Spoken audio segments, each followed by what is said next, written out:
So that's the Prime Minister Netanyahu indicating that Hamas will pay for its decision and pushing the responsibility to them. But I wonder whether there could be done more on the international stage. Joining us now via phone, Benjamin Weinthal, Research Fellow at the Foundation for Defense of Democracy. Sir, thank you so much for joining us. I'd love your thoughts on the current situation in Israel. Is enough being done on the international stage?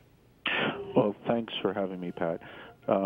There's been a vacuum right now in the Middle East because the Obama administration has recoiled from its traditional role in maintaining some balance.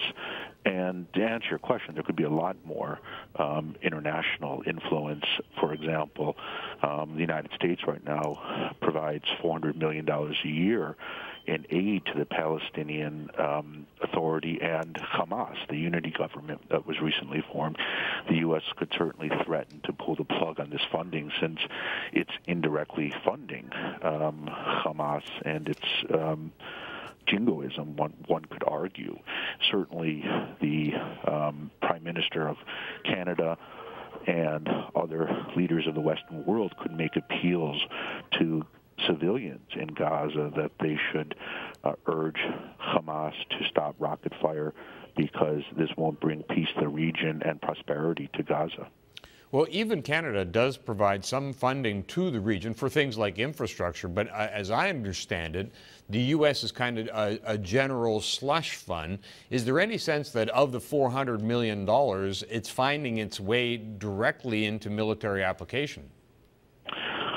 Well, a lot of this money's fungible, and it's hard to, detect where it's ending up. We do know that some of this money is funding the salaries of Palestinians who have been convicted of terrorism and are currently imprisoned.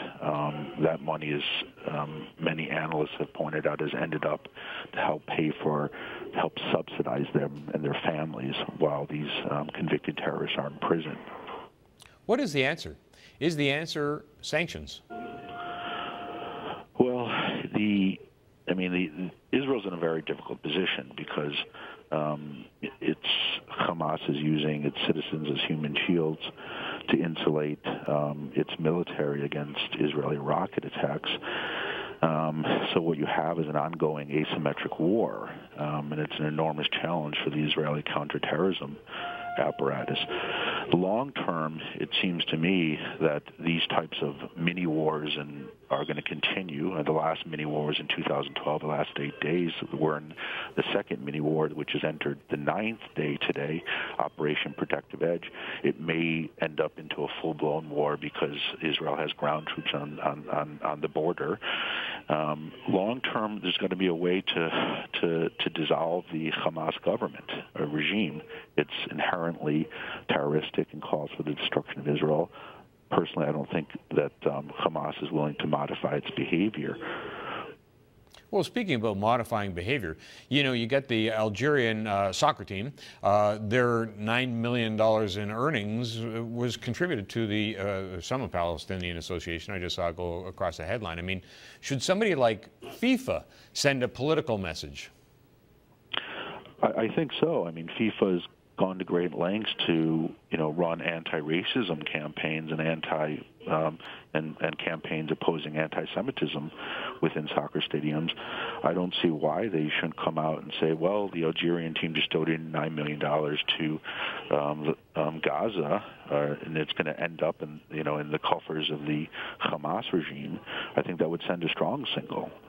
It's very disturbing. I mean, the Hamas rockets were also lobbed at a German tourist cruise ship a week ago, the Aid Adiva, off the coast of Israel, and Germany chose just to ignore it.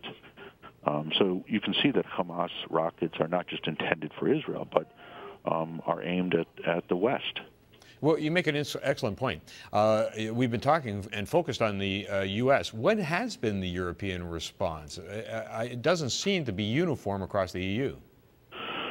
Well, it is a mixed bag. You're correct, Pat. And many of the European leaders have supported Israel's right to self-defense measures. Prime Minister Cameron, Chancellor Merkel, President Hollande from France. So that's encouraging. But they always issue caveats about Israel should conduct itself with restraint. There should be concern about disproportionate force.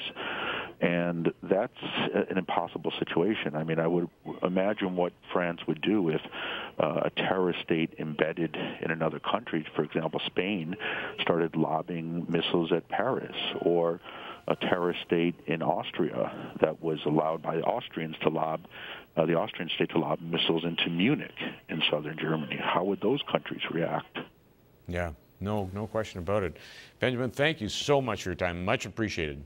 Thank you for having me. Benjamin Weinthal joined us, a research fellow at the Foundation for Defense of Democracies.